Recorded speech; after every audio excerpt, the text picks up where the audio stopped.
Have you ever wondered what it takes to go from $0 to over $20 million in sales in just 1 year using a platform like TikTok?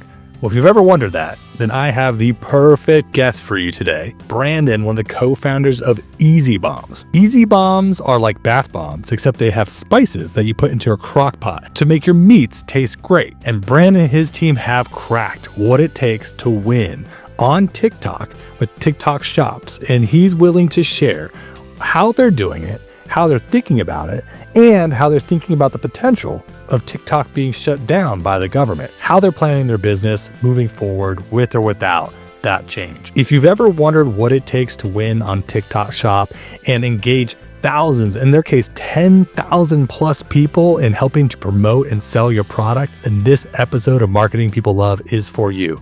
Brandon, welcome to Marketing People Love. And I'm so glad you said yes to being on the podcast today, because when we first connected over the phone, it was the type of conversation that reminded me of why I love having this podcast in the first place, because you guys are in this special moment. You're doing this really cool thing with your brand. And I felt like I had a front row seat to history in the making. I have no doubt you guys will continue to do well. So thank you for being on the show here today and being willing to share a little bit about your journey and your success so far. Yeah, thank you for having me. I mean, I look up to the things that you guys have done at your agency and the brands that you've worked with. And we're a new brand and we're navigating everything. So reaching out, making these connections and being able to be in touch with somebody like you that has seen so much success in this space.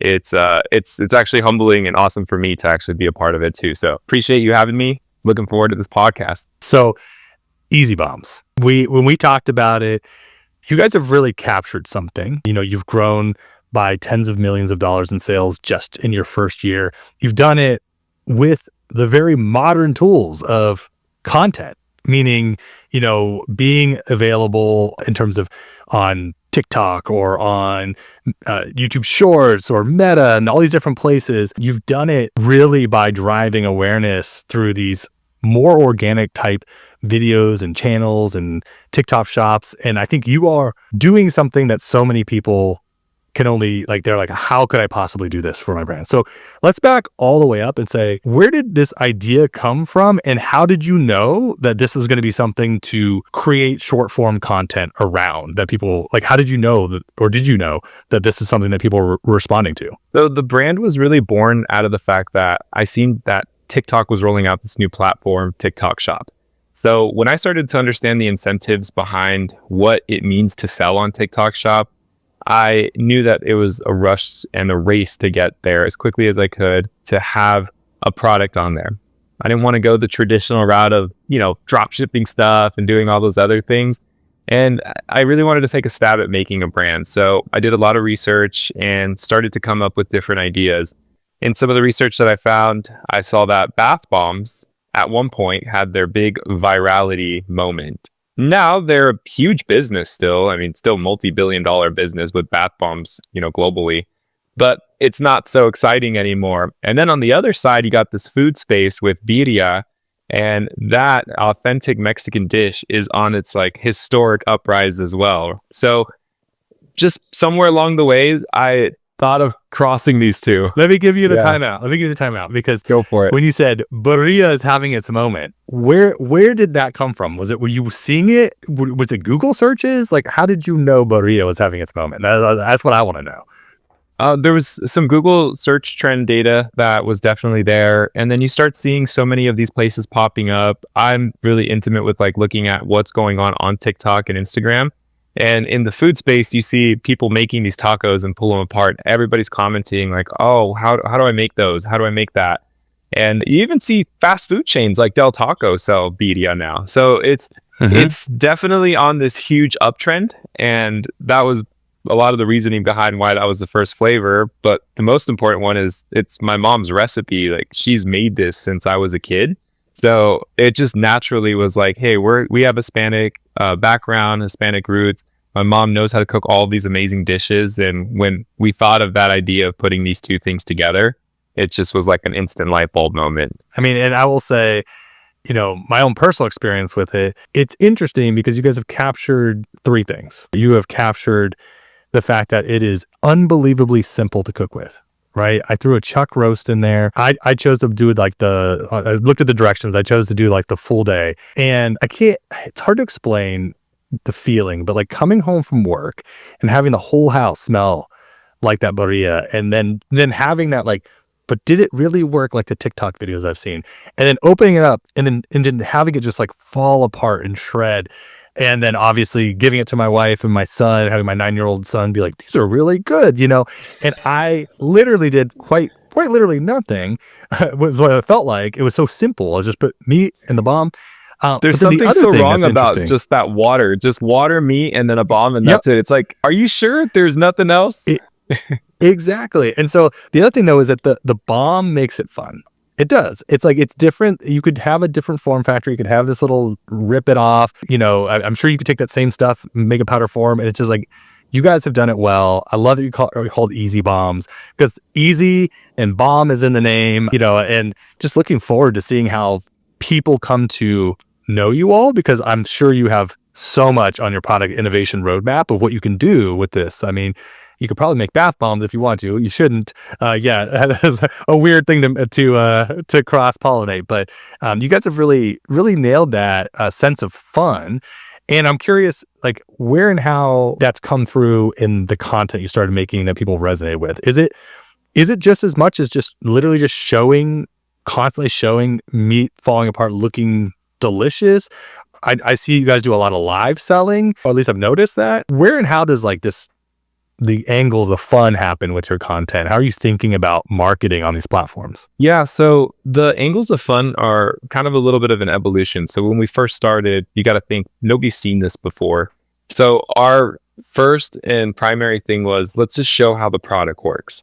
And what was really cool is our first video on TikTok, actually, we posted it and it went pretty viral. I think within the first week and a half to 2 weeks, it got about 1.5 million views. And it was just an 8-second clip of my mom picking one of these up and saying, you're just going to take one of our birria bombs. And she said it without like an Hispanic accent. And she just drops it in with meat and water. And then we don't even show the results. We just like cut it there, left everybody on a cliffhanger. And then people were like, wait, what did you just throw in there? What is that? Like, I want to see the results. And then because she said it with like out the accent, oh, she was just getting roasted in the comments. But we did that on purpose because we're like, we want to get engagement. And that was, I think, what was like one of the first pivotal things. Now our content's shifting a little bit more. Like now we're starting to really focus on a couple of different types of content. So there's like ad-based content with people that have never seen this before, showing them how that works. There's content about the story. So let's take people along that have followed us since the beginning and show them the evolution of the brand, the company, and where it's going, because there's a lot of people that follow for that.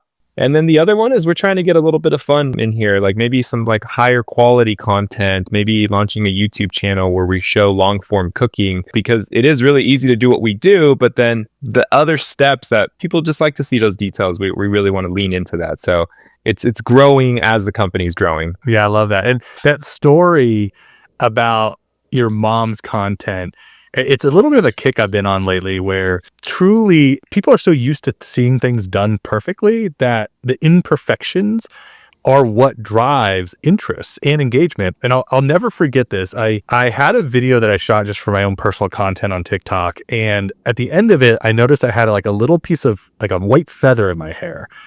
And I looked at it and I'm like, oh man, maybe I should just delete this and start over. But I talked for a minute and a half. I felt good about the post. And I was just like, screw it. I'm going to post it. I post it. And guess what every comment is?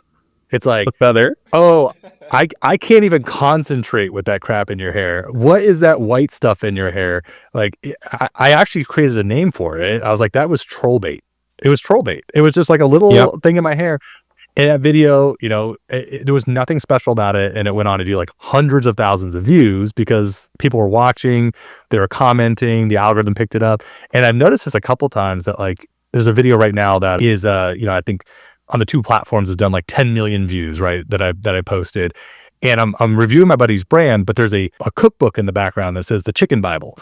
and it's tiny. It's like real small, and people just the number of comments. What's the chicken Bible? I got to know. Is this a new religion? What's going on with the chicken Bible? I'm like, I mean, I'm starting to like question everything. I'm like, do I just need more interesting hats that say crazy shit on it? Like, what is the rhyme or reason to why the algorithm and people seem to love something? And it really just comes down to like trying to be perfect. You get nothing out there, and you guys are putting more content out there right now than probably 99% of brands in the universe, and you're in your first year a business. I mean, would you agree that that's probably true in terms of the velocity of content, live content selling that you guys are doing? Yeah, the velocity of it is certainly there. And then also you did nail it in terms of not trying to be perfect. It's like we didn't go out and buy any expensive, crazy cameras. Like we didn't try to shoot everything multiple takes.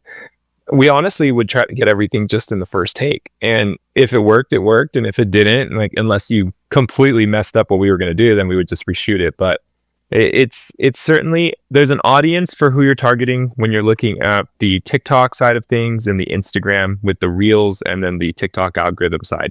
Those are definitely more of that real authentic vibe. Everybody wants to see that, and they do thrive on those imperfections because it drives the comments. So it makes total sense on why you say that. But there is a place for some of that other higher quality content, and it's something that we just haven't done yet, but we're excited about venturing into it.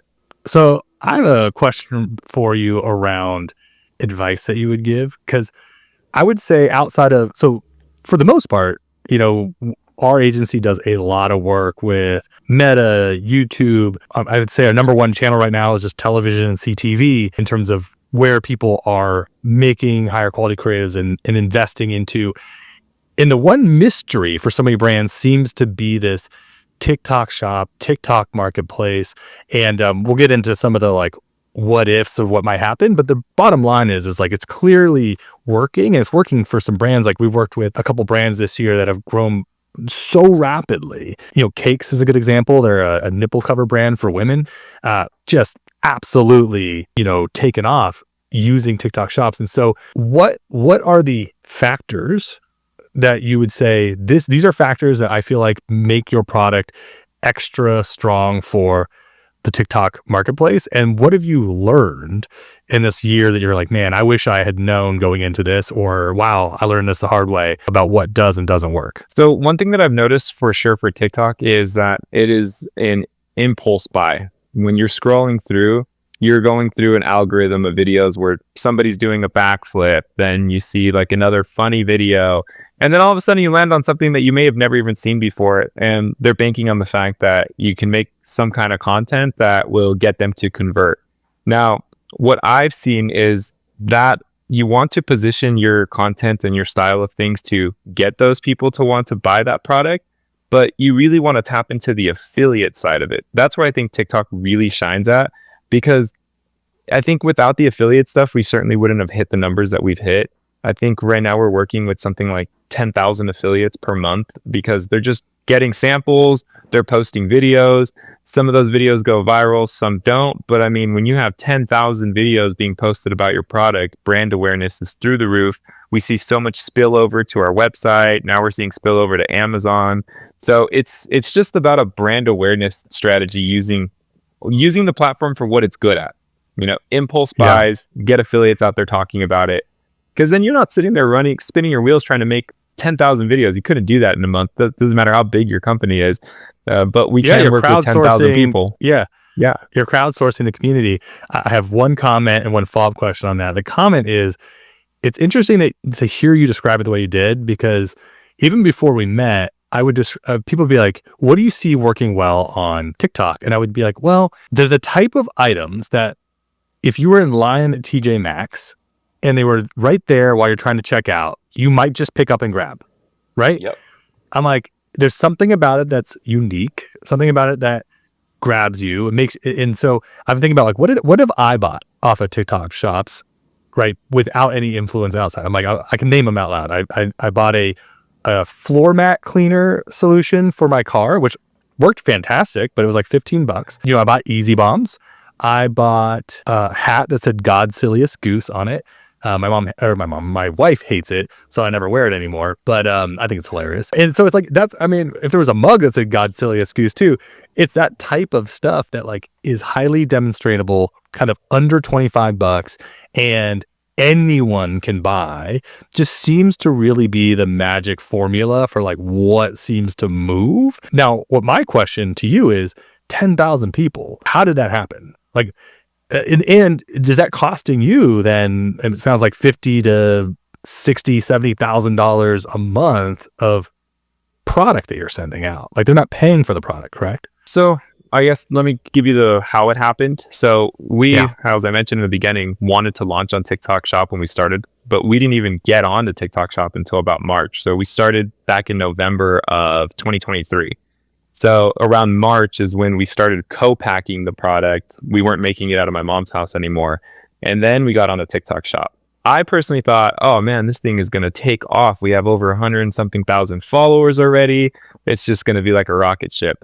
But it doesn't actually work like that with TikTok. Your product has to start earning like its stripes. You got to get your first initial sales. You have to get the reviews going. Thankfully, we had a huge user base where we could just let people know, hey, we're on TikTok Shop. So that helped move the product upwards. But then you have to start doing the work of getting all of the affiliates to promote your product. So in the initial days, it was just like a spray and pray approach where we're just like shotgun and give everybody a sample. I think in the first like 3 months and or you're so. messaging them through the app saying, hey, we exist. Yep. Hey, will you? Yeah. Yep. And they're like, one thing for a brand that's listening in, that's thinking about going in this direction, is you have to put yourself in the affiliate shoes as well. Like they're running this as their business, making content. So if they're going to pick up a product, even if it's a free sample or not, if it doesn't have any sales or momentum, why don't I sell something over on this side that is already gaining momentum? Because I'm going to spend the same amount of time making a video. Like this one will maximize my potential results. So the initial days were literally like just grinding it out, getting more and more people to join in, and we were sending samples like crazy. Now we're a lot more selective on who we send samples to, but it doesn't, when we say we work with 10,000 affiliates, we don't necessarily send 10,000 items out every single month. Some of them actually buy the product, we give them coupon codes, things like that. Because if their thresholds aren't high enough, then we're just like, it just doesn't make sense anymore. So that's really how we've gotten that engine to get going. And we're actually taking it a step further, moving into next year. Is it one person's full-time job? Is it two people's full-time? Like who's managing this? Because like that's a lot of people. Our agency, actually, they handle it. They just have one person on it, but we are bringing somebody in-house to do it. And they're going to be focusing not on just that, but we're going to start pulling those affiliates off platform into our own Discord community. And we've already started seeing success with this. We have about 200 of them already in our community. And whenever we want to pump sales or do like a flash sale over the weekend, we just send out one message, a flash sales going on for live creators. And then you just see like 25 people streaming live for us all weekend, and you see the sales go up. So now imagine that amplified times 5,000 or 10,000 affiliates that we can pull in and share links for Instagram, for TikTok, YouTube. So that's going to be our big strategy and play moving into next year on how we approach affiliates. So with all of this momentum, you talked about even being able to move off platform, which I have to imagine also may have something to do with just the looming, like what's going to happen to TikTokness of all of this, right? What are you thinking about and planning for as someone who has such a presence on TikTok with just, again, the uncertainty of like, will they ban it? Will they not? What are they going to do? I'm curious what you all are thinking about right now, and maybe what other brands should be considering as well. Yeah, I mean, the logical decision is plan as if it's going to happen, like whether it does or doesn't. So just plan as if. And what we've done preemptively is we've already invested quite a bit on rebuilding our website. We're going to be making it way more shoppable. It's going to have an awesome theme, and it's going to have like this bundle building feature with subscribe and save options. So the website is going to now kind of become a little bit more prominent because we have been investing heavy on TikTok advertising. And Meta ad spend is up there too, probably at about like 30K a month on Meta. It's great conversion, but nowhere near like the money printing machine that TikTok's has been. So what we've found is that we're getting a lot of people to the site, but the site literally is the same website that I built from day one, just like other than just changing a couple of images. when TikTok started to take off, the website kind of became the stepchild. Now that TikTok is maybe going away, maybe not, we are just trying to hedge our bets, move more traffic there. We've successfully launched our Amazon in the last like 30, 40 days. We've become #1 in Mexican seasoning spices on the platform. So now we have another platform that's rocking and rolling really good. And then retail is a big thing. Like retail, we couldn't have gotten into retail without TikTok. So now that TikTok has spread this awareness, shown the social proof and the sales to back it up, retailers have been coming at us left and right. So although I still want TikTok to say it's an awesome sales channel for us, but if it goes away, like the company's going to be just fine. I'm not going to let anything happen to it. I love it. No, I mean, one, you're not wrong, right? Like you've built up a general like groundswell awareness. And I love that you're already thinking about, where can we take some of this influence that we have with the affiliates potentially into other platforms. I'm curious, like, I don't know if you see this data, but can you see like how much some of your top sellers are making for themselves by pushing the Easy Bomb products? Honestly, I'm so curious. One comes to mind. I don't track it as much anymore, but as we were like starting to go really viral around June, July, this one affiliate, she posts this video. It's like a 1.5-minute video, just literally eating tacos and showing the process. That video got like 19 million views. She made on that one video maybe like 65, 70K in commissions. Wow. Yeah. I'm in the wrong business. I need to make a burrito videos, man. It's funny because, that tracks. I had a buddy who, I mentioned that video earlier they made. It's a video about, he's like a alcohol company, but it's really cool. It's called Toucan, and it's got these different containers.